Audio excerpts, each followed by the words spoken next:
went camping alone at the end of September because I wanted quiet more than safety. Summer crowds were gone, my job had burned me out, and I thought 2 nights in the woods would reset my head. I picked a state forest I had been to once before with friends, nothing remote or wild, just thick trees, old trails, and a small campground that stayed open late in the year. The weather was cool but dry, the kind that makes everything smell clean and sharp. I told myself this was responsible, planned, and normal. I packed carefully. I checked my tent poles twice, brought extra socks, extra food, a paper map even though I had GPS, and a headlamp with fresh batteries. I left my itinerary with my sister. I did everything people say you should do. I still missed something important, but I would not realize what until later. I arrived in the afternoon. The campground was mostly empty, which I expected. There were about 20 sites, and I saw only one other car near the far end. It was an older pickup, dusty, parked crooked. I noted it and then ignored it. People camp. That is the point. I chose a site near the edge of the woods, not deep inside, because it felt safer to be closer to the road. The ground was flat, the fire ring was clean, and the trees around it were tall but spaced enough to let light through. Setting up camp felt good. I moved slowly, enjoying the simple tasks. The sound of my boots on dirt, the click of tent poles, the fabric snapping tight. Birds moved through the trees above me. Leaves fell now and then, dry and light. I ate an early dinner and drank water while watching the light shift.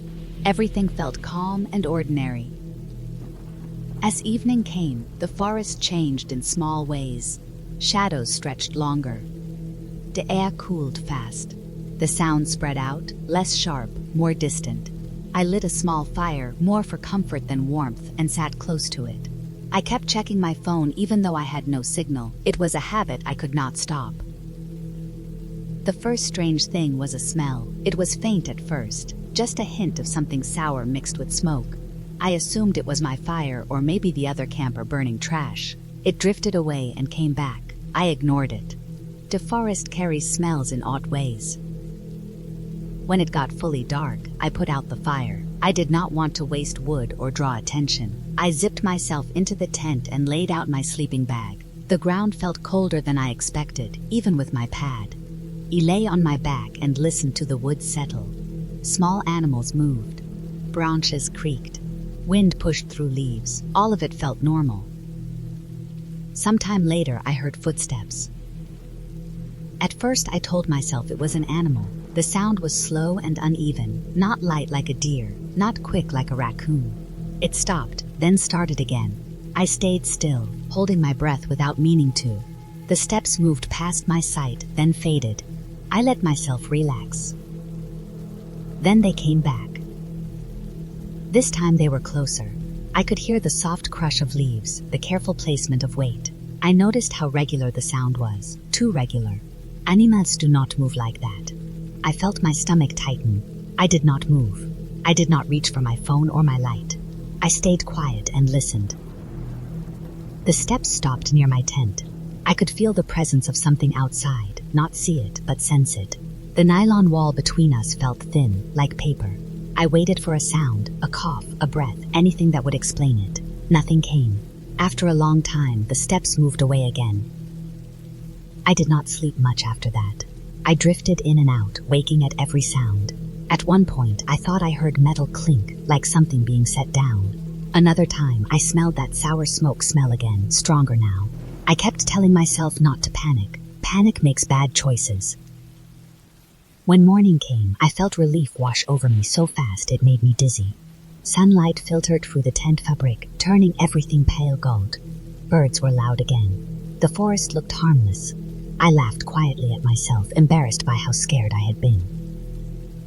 I stepped out of the tent and froze. There were footprints around my campsite, clear ones. Boot prints, pressed deep into the dirt and leaves. They circled the tent. Some came close enough that I could see the pattern on the sole. They were not mine. I stood there for a long time, staring at the ground. My heart beat so hard my ears ring. I walked the edge of the site slowly and followed the prints until they faded into harder ground. They led towards the far end of the campground, where the old pickup was parked. I packed up faster than I ever had. I did not eat. I did not make coffee. My hands shook as I rolled the tent and shoved it into my bag without folding it. I kept looking over my shoulder, expecting someone to appear between the trees. No one did. I decided to leave, but my car did not start. The engine turned and turned, then died. I tried again. Same result. I felt something cold settle in my chest. I popped the hood even though I knew almost nothing about cars. Everything looked normal to me, which meant nothing. I considered walking to the road, but it was over a mile, and the trail wound through thick woods. I did not like the idea of leaving my car or my things. I did not like the idea of being on foot. That was when I noticed something else. My cooler had been moved. It sat a few feet away from where I had left it, the lid not fully closed. Inside, my food was disturbed, packages shifted, one of my water bottles gone. Someone had been there, not just near me, at my side, touching my things. I locked myself in my car. I sat there for what felt like hours, though it was probably less than one. I watched the trees. I listened. The forest felt different now, closer, tighter. Every shadow looked like a person standing still.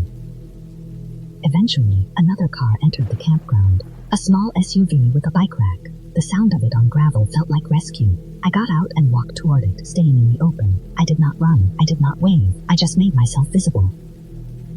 Later, after my car was jump-started and I drove away, after I was back on a paved road with signs and houses, the fear finally caught up with me. My hands shook on the steering wheel. I had to pull over and breathe until it passed. I reported what happened. I gave details. To footprints. The smell. The moved food. The truck. I do not know what came of it. I did not go back to find out.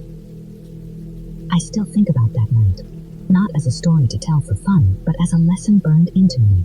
The woods did not scare me. The dark did not scare me. What scared me was how quiet and careful someone had been, how close they got without making a sound, how easily I had believed I was alone.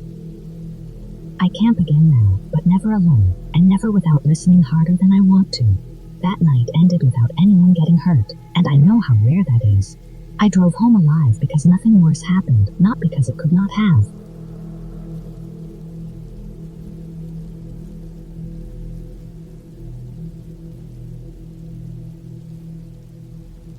I was tired of noise, tired of people, tired of always feeling watched even in crowded places.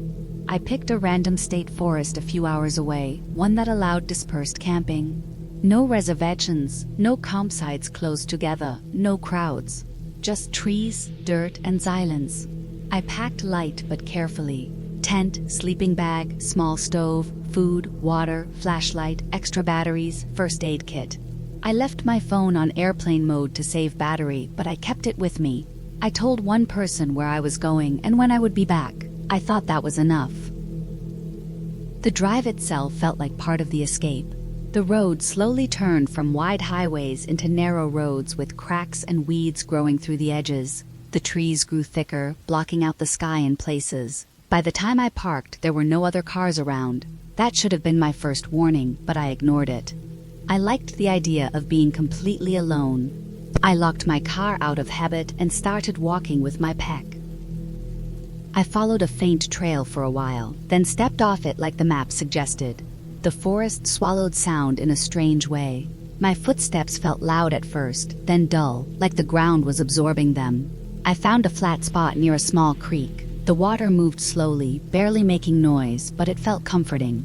I set up my tent, checked the ground for rocks, and laid everything out neatly. I always do things slowly and carefully. It makes me feel in control. By late afternoon, the light started to change. The sun filtered through the trees at a low angle, making long shadows that stretched farther than they should have. The forest looked different already, heavier somehow. I cooked a simple meal and ate it sitting on a log. Everything felt normal, but there was a quiet tension in my body I could not explain. I kept feeling like I had forgotten something important. As it got darker, the forest came alive in small ways. Bugs buzzing close to my ears, leaves moving in the breeze, distant animal sounds I could not place. None of it was scary on its own. It was the combination that made me uneasy. I turned on my flashlight earlier than I needed to. The beam cut through the darkness but also made everything else feel even darker. I crawled into my tent and zipped it shut. The fabric felt thin, like it could be torn open easily. I tried to sleep, but my mind would not slow down. Every small sound felt close. Something brushed against the side of the tent at one point, probably a branch or an animal passing by, but my heart raced anyway. I focused on my breathing and eventually drifted into a light, broken sleep. I woke up suddenly, not sure why. The forest was completely silent. No bugs, no wind, no water sounds. Silence that felt wrong. I lay there, frozen, listening. Then I heard footsteps. They were slow and heavy, not like an animal. Each step pressed into the ground with weight and intention. They circled my tent at a distance, then came closer. I could hear breathing, uneven and close. I held my breath without meaning to. My body felt locked in place. I told myself not to move, not to make noise, not to exist. A shadow passed over the tent fabric. The outline was tall, wider than it should have been. The person stopped right next to me. I could see the shape of boots through the thin wall of the tent, dirt falling from the soles. The smell hit me next. Sweat, old smoke, something rotten. Whoever it was stood there for a long time. I do not know how long. Time felt stretched and broken. The footsteps moved away eventually. I stayed frozen long after the sounds faded. My muscles hurt from being so tense. I did not sleep again that night. I waited for the sky to lighten, watching the tent walls slowly turn gray. When morning finally came, the forest sounds returned like nothing had happened. I packed up fast. My hands shook so badly I dropped things. I kept looking around, expecting to see someone watching me. That was when I noticed the footprints around my campsite. Large boot prints deep in the dirt, circling the tent. They were not there the night before. One set led away from the site, disappearing into the trees. I did not follow them. I left. The walk back to my car felt longer than before.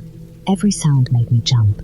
When I reached the road, I felt a small wave of relief, but it did not last. There was something on my windshield. A smell, like a dirty handprint, right in front of the driver's seat.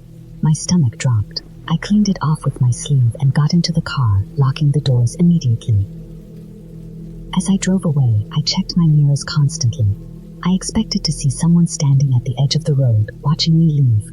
I did not. The forest swallowed everything behind me.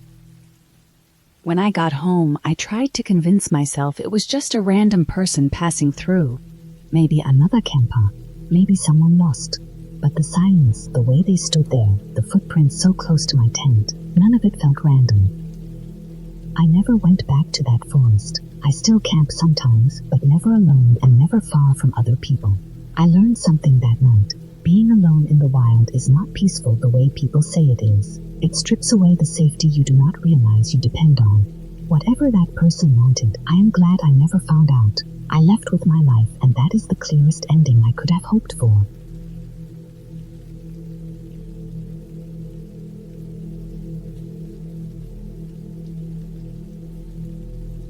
I went camping alone at the end of October, the time of year when the woods feel empty but not dead. I am a girl in my early 20s, and I had done short solo trips before.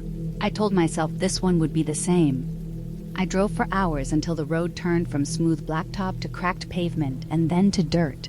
My phone lost signal long before I reached the trailhead. That did not scare me. I liked the quiet idea of being unreachable for a weekend. The place I chose was a small public camping area near a large stretch of forest. It was not deep wilderness, but it was far enough that most people did not bother. The parking area was almost empty when I arrived. I noticed one old truck parked crooked near the trees. It looked like it had been there a while. Leaves had gathered around its tires. I remember thinking it was strange, but not important. People leave cars all the time.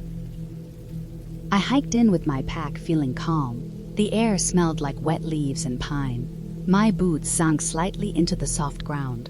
Every sound felt sharp. Birds moving, branches rubbing, the wind pushing through the trees. I reached a small clearing near a creek and set up my tent. The ground was flat and dry enough. I laid out my sleeping bag, checked my food, and hung it from a tree a short distance away. I was careful, slow, and methodical. I wanted everything done right before dark. As the sun dropped lower, the forest changed. The light turned yellow and thin. Shadows stretched and joined together. I cooked a simple meal on my small stove and ate while sitting on a log. I kept looking around without meaning to. The woods felt heavier than usual, like something was pressing down. I told myself it was just being alone and tired from the hike. When night came, it came fast. The sky went dark blue and then black. I turned on my headlamp and walked to the creek to rinse my hands. The water moved steadily, making a low sound that should have been comforting. While I was there, I noticed something that made my stomach tighten. On the far bank, the leaves were crushed flat in a way that did not look natural. It looked like a place where someone had stood for a while. I stared at it, trying to decide if I was imagining it. I had no memory of crossing there myself. I went back to my tent and zipped it closed. I lay on my back, listening. The normal night sounds were there. Insects, wind, the creek. But every now and then, there was another sound. A soft crunch, like a foot shifting on leaves. It was far away at first, then closer. I held my breath without thinking. I told myself it could be an animal, but it did not sound like one. It was slow and careful. I did not sleep much. Time felt thick and slow. At some point, the sound stopped, and the silence was worse. When morning finally came, I felt weak from lack of sleep. Delight made me feel better, but only a little. I unzipped the tent and stepped out. The air was cold and damp. That was when I saw the footprints. They were not near my tent, but they were close enough to make my chest feel tight. They were human footprints, clear in the soft dirt. They led from the direction of the creek and stopped a few feet from where my tent had been. Then they turned and went back the same way. I stood there staring for a long time. I knew they were not mine. They were larger, longer. Someone had come while I was inside. I packed up slowly, my hands shaking. I told myself to leave, but part of me did not want to panic. I decided to hike further down the trail to another campsite closer to the road. I thought being closer to other people would help. I should have left completely, but I did not. I still wanted to believe there was a normal explanation. As I walked, I noticed small things that made my skin crawl. A broken branch bent at an odd angle. A piece of bright fabric caught on thorns, faded and dirty. The trail felt watched. I kept turning around, scanning the trees. I never saw anyone, but I felt a presence, like pressure between my shoulder blades. By the time I reached the second campsite, my nerves were raw. The site looked unused, but something felt wrong immediately. My stomach dropped when I saw my food bag hanging from a tree. It was the same bag I had packed earlier. I knew I had it with me. I checked my pack. The hook I used to hang it was missing. Someone had moved it before I arrived. That meant someone had been following me. I did not scream. I did not run. I felt very calm in a strange way. I took the bag down and put it back in my pack. I set up my tent again, faster this time. I kept my headlamp on even though it was still light. I stayed alert, listening to every sound. That afternoon dragged on forever. I did not eat. I did not rest. I sat with my back against a tree, holding my pocket knife in my hand. It felt small and useless. As the sun started to set again, fear wrapped around me fully. I knew I could not stay another night. I began packing as fast as I could. That was when I heard movement behind me. Not footsteps this time, but breathing. Slow and controlled. I did not turn around right away. I felt dizzy. When I finally did, there was nothing there. Just trees and shadows. But the ground behind me showed fresh marks. Leaves disturbed. Dirt pressed down. I left everything I could not carry. I started walking back towards the trailhead, half jogging, half stumbling. Darkness fell quickly. My headlamp beam bounced wildly as I moved. Every sound felt close. I could hear movement matching my pace. When I slowed, it slowed. When I sped up, it did too. My lungs burned. My legs shook. I kept going. I reached the parking area late at night. My car was there, exactly where I left it. The old truck was still there too. But now, the driver door was open. The inside light was off. I could smell something sour and old in the air. I unlocked my car and got inside, locking the doors immediately. As I started the engine, I saw a shape move near the trees at the edge of the lot. It did not come closer. It just stood there, watching. I did not wait to see more. I drove away as fast as I could on the dirt road, tires sliding, heart pounding.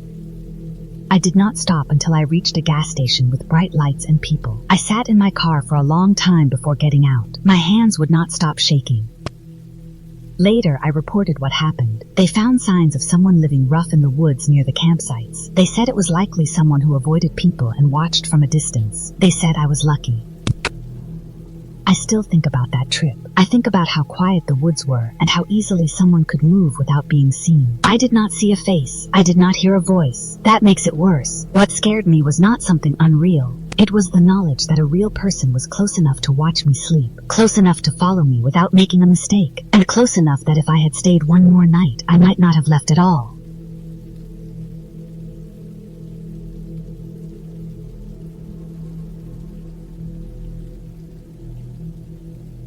I had just finished a long stretch of work where every day felt the same, and I thought a few days in the woods would reset my head. I chose a state forest that allowed dispersed camping, nothing fancy, no rangers driving around every hour, just miles of trees and dirt roads. That should have been my first warning, but at the time it felt freeing. I packed light but careful. Tent, sleeping bag, small stove, water jugs, food sealed in plastic bins, a headlamp, extra batteries, and a cheap folding knife. I kept more for food than protection. I told myself that people camp alone all the time and nothing happens to most of them. The drive took almost 5 hours. The last hour was on a narrow gravel road that felt like it went on forever. The trees closed in tighter the farther I went, tall pines and thick underbrush that blocked most of the sky. There was no cell signal for the last 30 minutes. I noticed it, but I ignored it. I kept driving until I found a flat clearing near a dried-up stream bed. There were old tire tracks and a circle of blackened rocks from a past fire. That made it feel safer to me, like other people had used this spot and survived just fine. I set up my tent slowly, making sure the ground was even. The air smelled like warm dirt and pine sap. Insects buzzed constantly, but it felt normal. I cooked a simple meal as the sun went down and watched the light fade through the trees. Everything felt calm, almost boring. That calm is what made the later fear feel so sharp, like my body had been tricked. As night came fully, the forest changed. The sounds became louder and more specific. Leaves rustled in patterns. Small animals moved through brush. Somewhere far off, a branch cracked. I told myself it was just animals because it usually is. I crawled into my tent, zipped it up, and lay on my back staring at the dark fabric above me. I felt proud of myself for doing this alone. Sometime after midnight, I woke up because something felt off. I could not explain it right away. My body just felt alert, like I had been tapped on the shoulder. I stayed still and listened. The normal forest noise was there, but something else sat under it. A silence in certain directions, like parts of the woods were holding their breath. I heard slow footsteps on dirt, not heavy, not rushed, measured. I froze. My first thought was that it had to be an animal, maybe a deer, but deer move differently. These steps stopped, then started again, closer this time. I could hear the slight scrape of gravel. Whoever or whatever it was moved around my campsite, not straight through it. The steps circled. I held my breath without meaning to. My heart felt too loud inside my chest. The footsteps stopped near the back of my tent. The fabric shifted slightly, like someone brushed against it or leaned close enough to move air. I waited for the sound of sniffing or animal breathing, but there was nothing. Just stillness. Minutes passed. My muscles ached from staying tense. Then the steps moved away, slow and calm again, heading toward the tree line. I did not relax. I stayed awake until the sky started to lighten. When morning finally came, I felt sick with exhaustion and fear. I told myself I imagined it, that my mind made patterns out of random sounds. In daylight, the campsite looked normal. Too normal. I stepped out of the tent and saw fresh footprints in the dirt near the fire ring. They were human. Large boots, deeper heel marks, pointing toward my tent. My stomach dropped. I stood there staring at them, my brain trying to soften the meaning. Someone had been there. Someone had walked around me while I slept. I packed up immediately, hands shaking so badly I dropped things. I kept scanning the trees, expecting someone to step out at any moment. Nothing happened.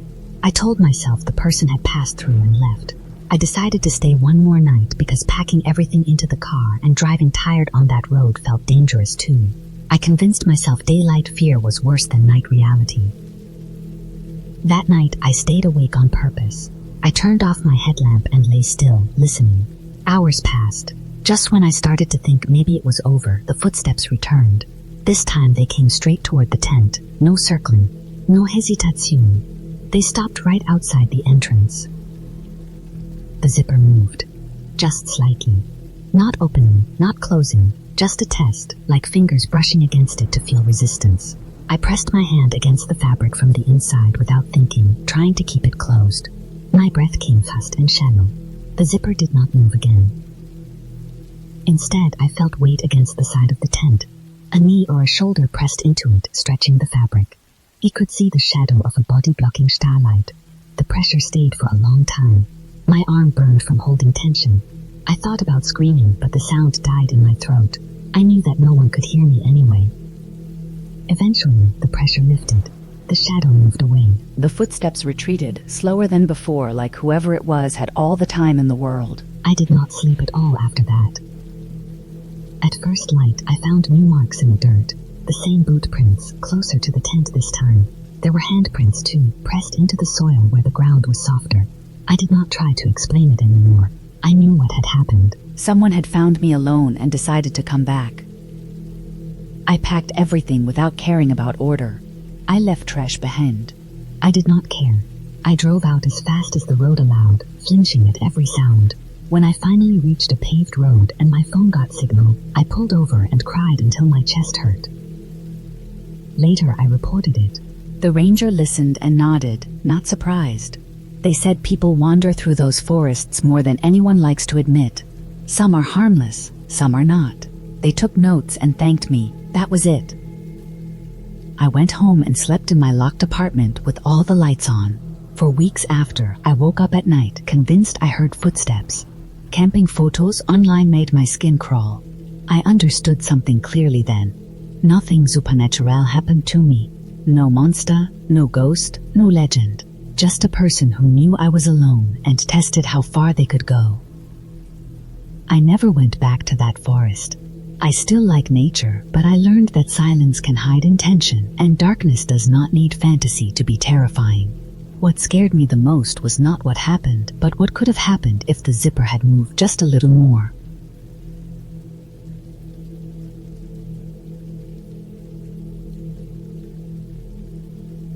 I still think about that camping trip every time I smell smoke or hear leaves moving at night. I went alone because I wanted quiet, not because I was brave. I had just finished a rough semester and felt heavy all the time. I told myself a few days in the woods would reset my head. I picked a public forest I had been to once before, nothing extreme, just a basic campground with some trails and a lake. I packed carefully, double-checking everything, trying to be responsible. I remember feeling proud of myself for being prepared. The drive there was long and empty. The road slowly narrowed, and my phone signal faded bar by bar until it was gone. I told myself that was normal. The trees grew taller and closer together, blocking the sky in places. When I finally parked, the lot was almost empty. There were a few old tire marks, but no cars. That should have been my first sign, but I brushed it off. It was a weekday. People had jobs. I unloaded my gear and felt that quiet excitement I always get before setting up camp. The campsite I chose was near the edge of the trees, not too close to the lake, but close enough to hear the water. The ground was uneven and packed down, with old fire rings and bits of burned wood scattered around. I noticed trash that hadn't been cleaned up properly. Beer caps, a torn plastic bag, a broken chair leg. It felt careless, but not dangerous. I set up my tent slowly, making sure the stakes were tight. The forest felt calm. Birds moved overhead, and the wind pushed softly through the branches. By late afternoon, the light started to change. The sun slipped lower, and shadows stretched across the ground. The air cooled fast. I made a small fire and cooked a simple meal. The smoke clung to my clothes and hair. I felt grounded, like my body finally slowed down to match the place. I cleaned everything carefully and sealed my food in a container like the rules said. I sat by the fire longer than I planned, watching it burn down.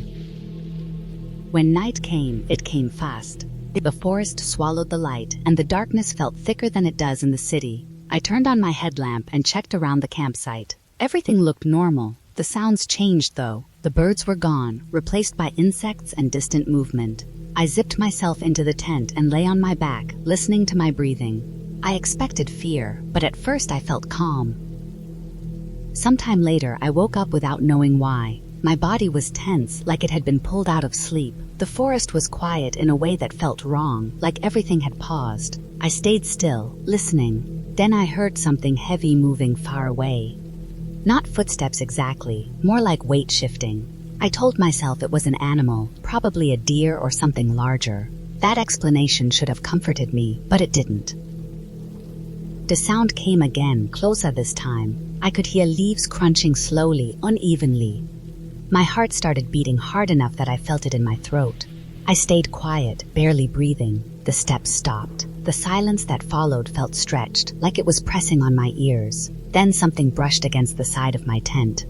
Not a hard hit, just a long drag, like fingers or fabric sliding along the material. My whole body went cold. I didn't move. I didn't even blink.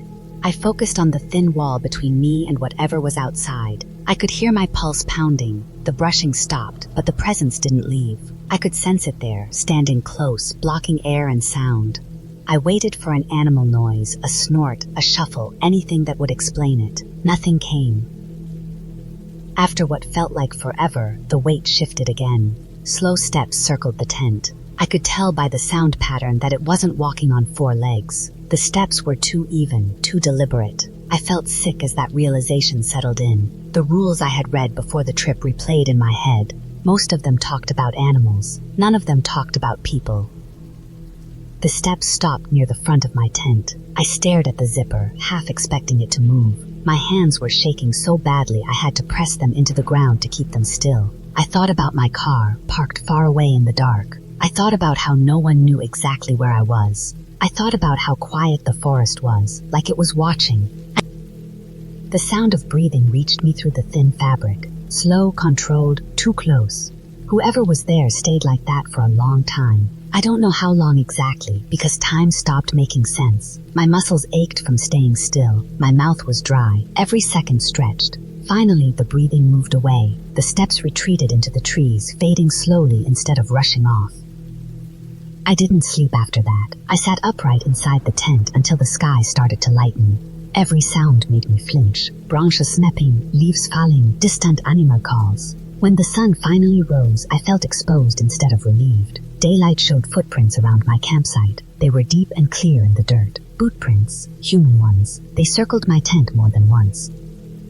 I packed up fast, not caring about being neat. My hands were clumsy and I dropped things. I kept looking over my shoulder. The forest felt different in daylight, but not safer. It felt like it was holding on to something. I didn't eat. I didn't even stop to drink water.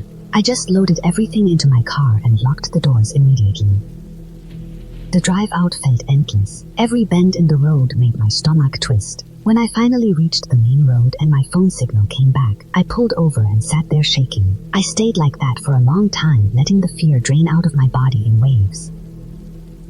I reported what I saw later, but nothing came of it. No one was found. No explanation was given that made sense. I stopped camping alone after that. I still love nature, but I respect it differently now. Some places are quiet because they are empty. Others are quiet because someone is listening.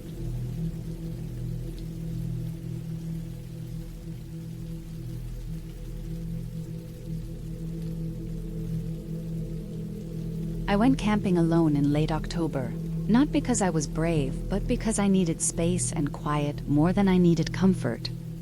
I picked a state forest that was far enough from the city to feel empty, but still marked on official maps. The weather was cold, but not freezing, the kind of cold that makes everything sharp and clean. I packed carefully and realistically. A small tent, a sleeping bag rated for low temperatures, extra socks, a headlamp, a knife, food that did not need cooking, water filters, a first aid kit, and a paper map, even though I had GPS. I told one person where I would be, wrote it down, and left it on my kitchen table. Everything felt normal and responsible.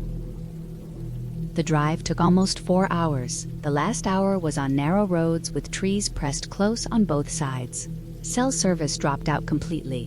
When I parked, the lot was empty except for one old truck that looked like it had been there for a while. I noticed it, but did not think much of it. I told myself people camp here all the time. I locked my car, shouldered my pack, and started walking. The trail was quiet in a way that felt heavy. Leaves covered the ground so thick that the dirt did not show through. Every step made a soft crunching sound. The air smelled like wet wood and old leaves. I walked for almost 2 miles before I found a flat clearing near a small stream. It was not an official campsite, but it looked used before. The ground was packed down, and there were black marks where someone had made a fire long ago. I set up my tent carefully, checking the ground for rocks and roots. I worked slowly and methodically, enjoying the routine. As the sun lowered, the forest changed. Shadows stretched longer and the air cooled fast. Sounds became sharper. Every movement felt louder. I ate a simple meal and filtered more water than I thought I needed. I kept checking the tree line, not because I saw anything, but because I felt watched in a vague, uncomfortable way. I blamed my imagination and the quiet.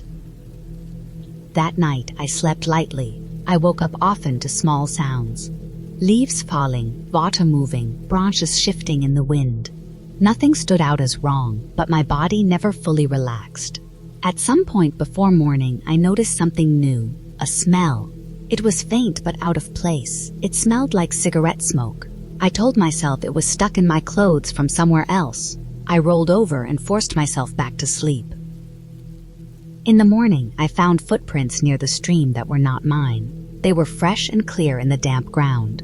Heavy boots, larger than my feet by a lot. They went toward my campsite and then away again, disappearing into the trees. I stood there for a long time staring at them.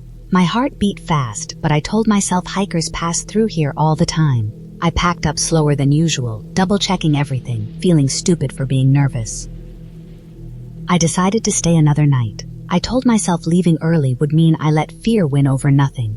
I spent the day hiking further out, staying on marked paths. I saw no one. The forest felt endless and empty.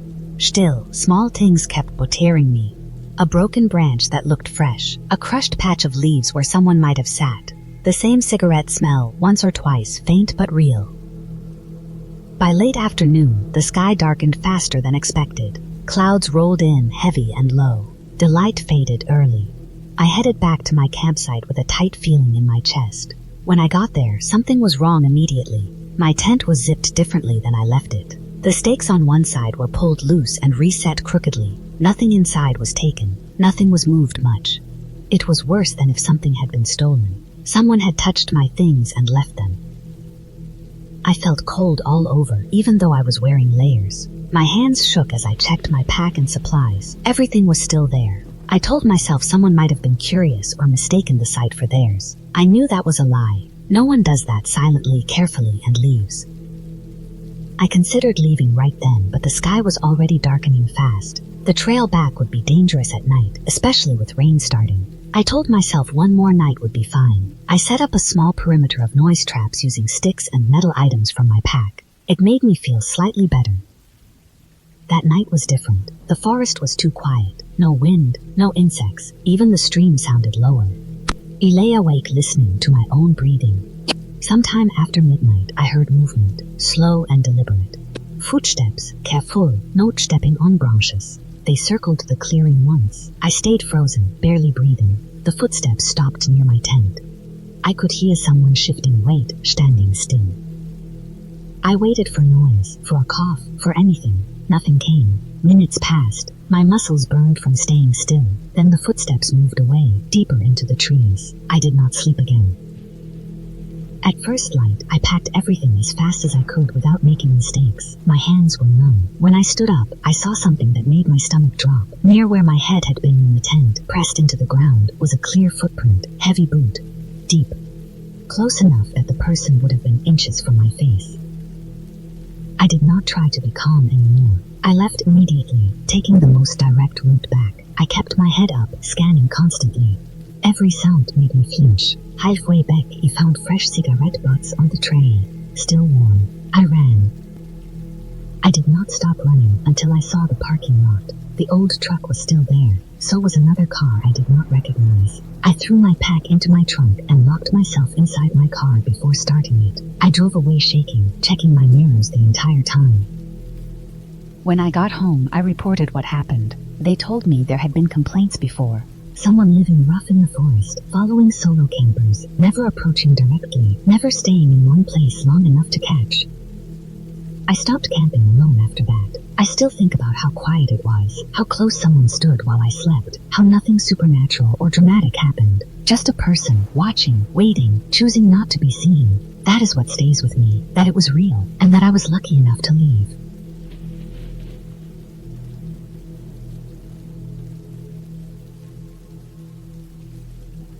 I was tired of noise, tired of people, tired of always being watched in the city. I picked a random state forest that I found online late one night when I could not sleep. It was not popular. The pictures showed tall pines, a dark lake, and empty campsites with wooden tables that looked old and rough. It felt perfect. I packed my car with more supplies than I needed because I am the type who worries. Extra water, extra food, extra batteries, a first aid kit, a cheap flashlight, and a small tent that I had only used once before.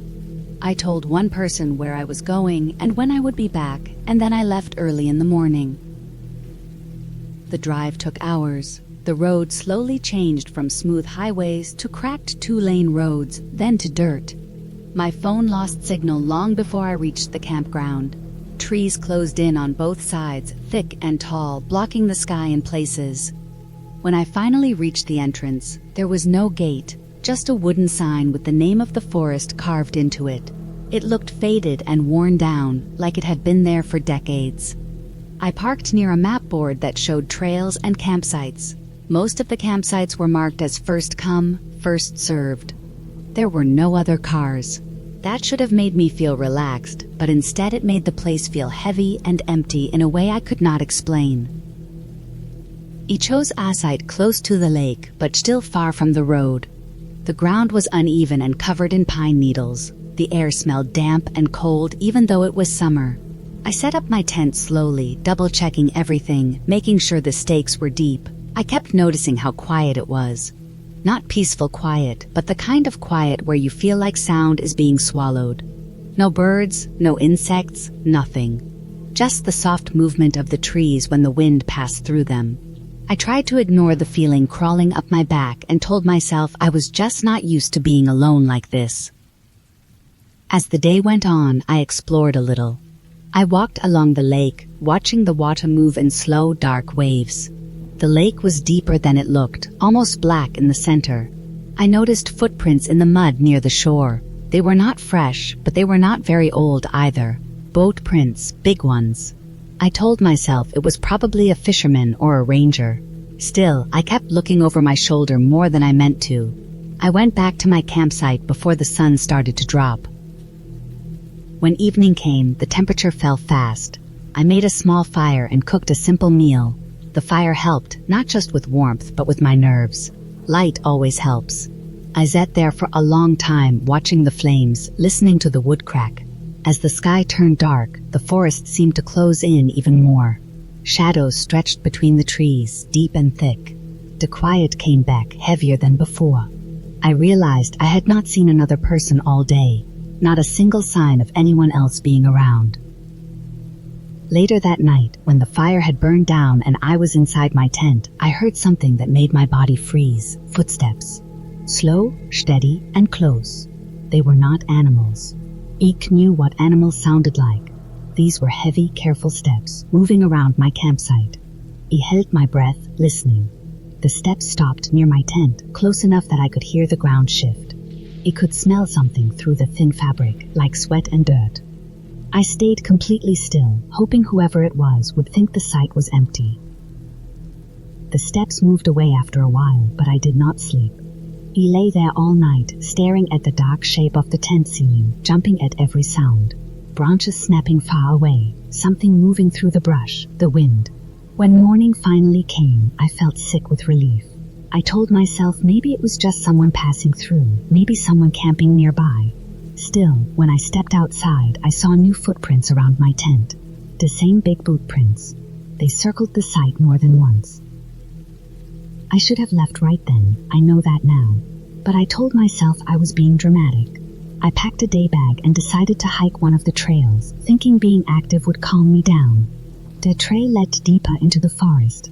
The trees were thicker there, blocking most of the sunlight. I noticed more signs that someone had been around recently. Broken branches, crushed plants, cigarette butts pushed into the dirt. None of it felt old. I started to feel like I was being watched again. Every time I stopped, the forest felt too still, like it was waiting. When I turned back toward my campsite, I realized something was wrong. The trail looked different. A tree that I remembered being fallen was standing. The ground markings were not the same. Panic started to rise in my chest as I realized I had somehow ended up on a different path. I walked faster, then slower, trying to stay calm. After what felt like hours, I finally saw the lake through the trees. Relief washed over me, but it did not last. My campsite was disturbed. My tent door was open. My bag had been moved. Food was gone. Not scattered like an animal would do, but taken. The neatness of it scared me more than anything else. I felt exposed, like my skin was too thin. I grabbed what I could and decided I was leaving. I did not care about staying another night. I did not care about wasted plans. I just wanted to get out. As I packed, I heard the footsteps again. Closer this time. Faster. I did not look. I shoved everything into my car, hands shaking so badly I dropped my keys twice. He could feel eyes on me, feel the air change behind me. When I finally got the car started, I drove without looking back. The road felt longer than before, twisty and narrow. My heart did not slow down until I reached the main highway and my phone signal came back. I reported what happened later, giving details, showing pictures of the footprints I had taken that morning. They searched the area and found signs that someone had been living there off and on, deep in the forest, using abandoned campsites and trails. Knowing that made my stomach turn. The idea that someone had been watching me, waiting, staying silent, still makes my skin crawl. I do not camp alone anymore. I do not seek out quiet like that. Some places are quiet for a reason, and sometimes being alone in the wild does not mean you are truly alone. I left that forest with my body intact, but the feeling of being watched never fully went away. Even now, when things are silent, I remember those footsteps circling my tent in the dark, slow and patient, and I know I was lucky to leave when I did.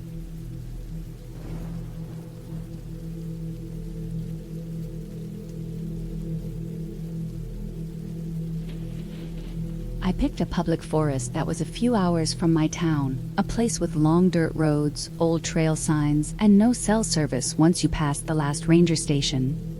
The website said the campground was rarely used outside of summer. It was early fall, cold at night, warm during the day, and the trees were already dropping leaves. I told myself that being alone would help clear my head. I packed carefully, the way I always do, with food measured out, extra socks, a small first aid kit, and a heavy flashlight with new batteries. I left early in the morning and drove until the road turned from pavement to gravel, then to dirt. By the time I parked, the sound of my car engine felt loud and wrong, like it did not belong there. The campsite was simple: a flat area near a slow river, a metal fire ring, a rough wooden table, and a few old tree stumps used as seats. The trees were tall and close together, blocking most of the sky. The air smelled wet and sharp. I noticed trash near the edge of the woods, old food wrappers and a crushed water bottle, even though the place was supposed to be quiet and unused. I told myself it was probably from summer campers. I set up my tent carefully, checking the ground for rocks and roots. I laid out my sleeping bag and pad, then set my food in a sealed container away from the tent like the rules said. Everything felt normal, but the quiet felt heavy, like it was pressing down on my ears. During the afternoon, I explored nearby trails. The river stayed close, moving slow and dark, with leaves floating on the surface. I saw animal tracks in the mud, mostly deer and small animals, but there were also boot prints. They looked recent. The edges were still sharp, not filled in by rain. That made me pause, but I kept walking. It was a public place after all. I tried to enjoy the trees, the way the light moved through the branches, the sound of birds shifting above me. Still, I felt watched in a vague way, like when you feel someone standing too close behind you in a store. I kept turning around and seeing nothing. When the sun started to lower, the forest changed. Shadows stretched long and thin across the ground. The air cooled fast. I went back to my campsite and made a small fire. The crackling sound was comforting, and the smell of smoke helped calm me. I cooked a simple meal and ate slowly, listening to the river and the fire. As the light faded, the woods became a wall of black shapes. The firelight only reached so far, and beyond that, everything blended together. I used my flashlight to scan the trees now and then. I did not see anything, but the feeling in my chest did not go away. Later, when it was fully dark, I heard a sound that did not fit. It was not an animal call or the wind. It was a dull, slow crunch, like boots on dry leaves. It came from deeper in the woods, not from the trail. I froze and listened. The sound stopped. My heart beat so hard it could feel it in my throat. I told myself it could be a deer, but I knew what deer sounded like. They moved lighter and faster. This was careful and slow. I added more wood to the fire, making the flames higher. I stayed sitting, staring into the dark, my flashlight resting in my hand. Time stretched in a strange way. Minutes felt long. The forest stayed quiet, too quiet. Eventually, I convinced myself that my nerves were getting the better of me. I cleaned up my things and put out the fire carefully. I crawled into my tent, zipped it closed, and lay on my back, listening. The fabric of the tent felt thin and weak. Every small noise sounded louder inside it. Leaves brushed against the sides, and the river kept its steady flow. I tried to sleep, but my body stayed tense. Sometime later, I heard footsteps again. This time they were closer. They moved around the edge of my campsite, slow and uneven, stopping and starting. I held my breath, afraid that even the sound of it would give me away. The steps circled once, then stopped near the table. I heard something scrape against the wood. My mind raced through every bad story I had ever heard. I did not move. I did not even reach for my flashlight. I felt small and trapped, like a bug under a cup. After a while, the footsteps moved away. I stayed frozen long after the sounds faded, my muscles aching from the strain. Eventually, exhaustion pulled me into a light, broken sleep. I woke up before dawn, the sky still dark but changing. The forest felt different then, quieter in a softer way. I gathered my courage and slowly unzipped the tent. Cold air rushed in. I stepped out and looked around. The campsite was not the same as I had left it. The food container was gone from where I had placed it. The wooden table had deep scratches across the surface, long lines like someone had dragged something sharp over it. Near the fire ring, I saw fresh boot prints, many of them overlapping, pressed deep into the dirt. They led around my tent and toward the trees. My chest tightened and my hands shook. This was not an animal. This was someone who had been close enough to touch my tent. I packed as fast as I could, not caring about being neat. I stuffed my sleeping bag and tent into my pack, left behind anything that slowed me down. I kept my flashlight in my hand even though the sun was rising. Every sound made me flinch. When I was done, I shouldered my pack and started down the trail toward my car. The forest felt endless. I kept looking back, expecting to see someone step out from behind a tree. About halfway back, I found the food container. It was crushed and empty, tossed into a ditch. The lid was bent, teeth marks not matching any animal I knew. That was when fear turned into something colder and clearer. I was not just scared anymore. I was certain I needed to leave as fast as possible. When I finally reached my car, relief hit me so hard my knees felt weak. I locked the doors the moment I got inside. As I drove away, I kept checking my mirrors, half expecting someone to step into the road behind me. The dirt road felt longer than before. Every bump made me tense. When I reached the paved road, I did not slow down. Later, in daylight and safety, the details stayed with me. The careful footsteps, the scratches, the missing food. I reported what I found to the ranger station, giving them every detail I could remember. They took it seriously.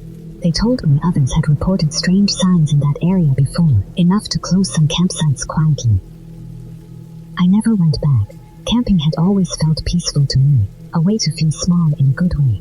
After that night, I understood how thin the line is between quiet and danger. The forest did not need ghosts or monsters to be terrifying.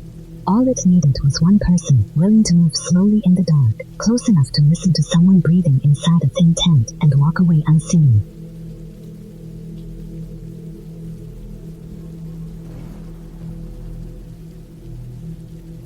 I went camping alone because I needed to prove to myself that I could still do hard things without anyone holding my hand. I told people I wanted quiet, space, trees, air that didn't smell like metal and gas. That was all true. What I didn't say was that I wanted to feel small again in a way that felt earned, not forced. I chose a state forest I'd been to once years ago with friends, far enough from the main campground that there were no bathrooms or picnic tables, but still marked as legal backcountry camping. I parked my car at the trailhead just after noon.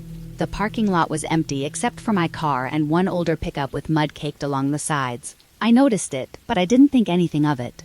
Forests are full of trucks. The hike-in was longer than I remembered.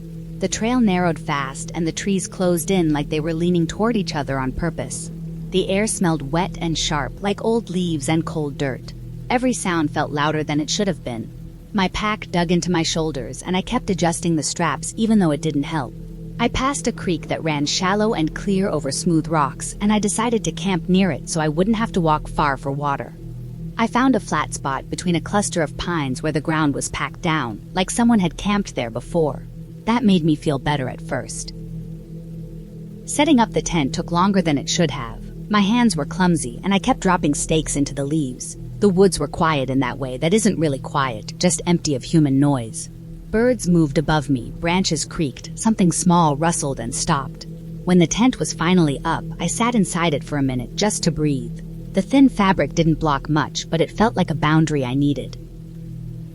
The rest of the afternoon went fine. I filtered water, ate a simple meal, and watched the light change. As the sun dropped, the forest shifted. Shadows stretched and pooled. The temperature fell fast, and the air felt heavier, like it pressed down on my skin. I noticed then how far I was from everything. No road noise, no distant voices, nothing but trees in every direction. I told myself this was the point. When it got dark all at once. I used my headlamp, but the beam felt small, like it barely scratched the black around me. I crawled into my sleeping bag fully dressed, listening. The creek was louder at night. It sounded closer, like it had moved while I wasn't looking. Every now and then I heard a crack or snap from somewhere deeper in the woods. I told myself it was animals, the normal sounds of a forest. I tried to sleep.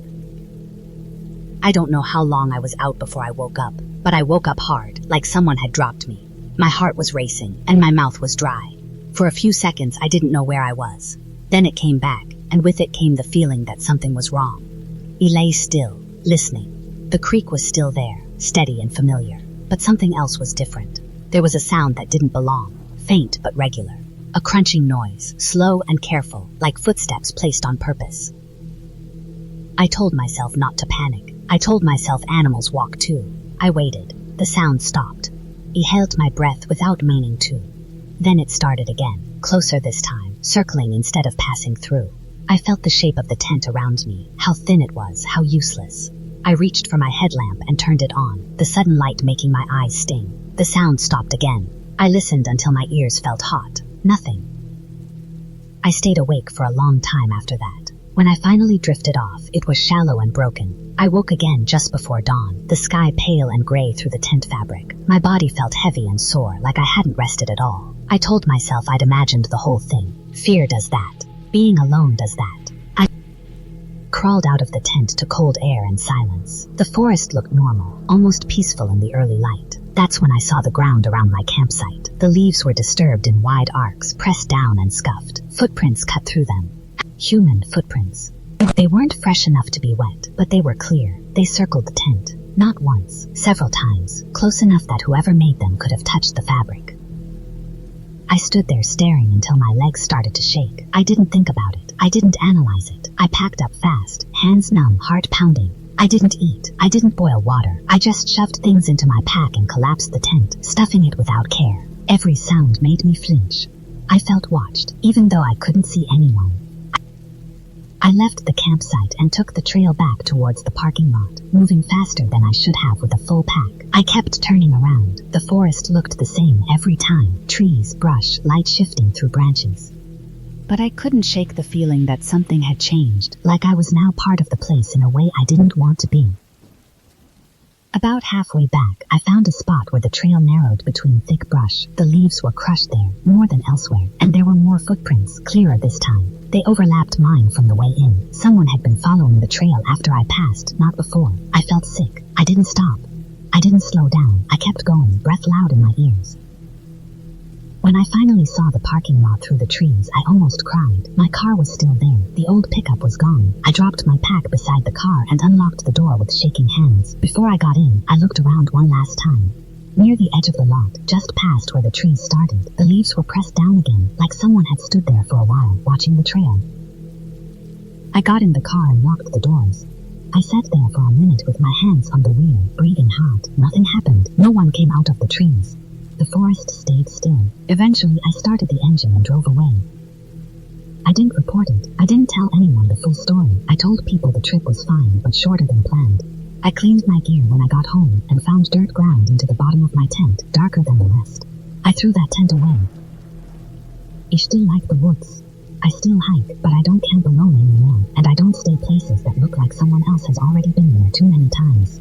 What happened wasn't a mystery or a story meant to scare people. It was simple. Someone was there when they shouldn't have been, and I was alone when I shouldn't have been. I left before it became anything worse, and that is the only reason I'm the one telling this, instead of someone else trying to explain why I never came back.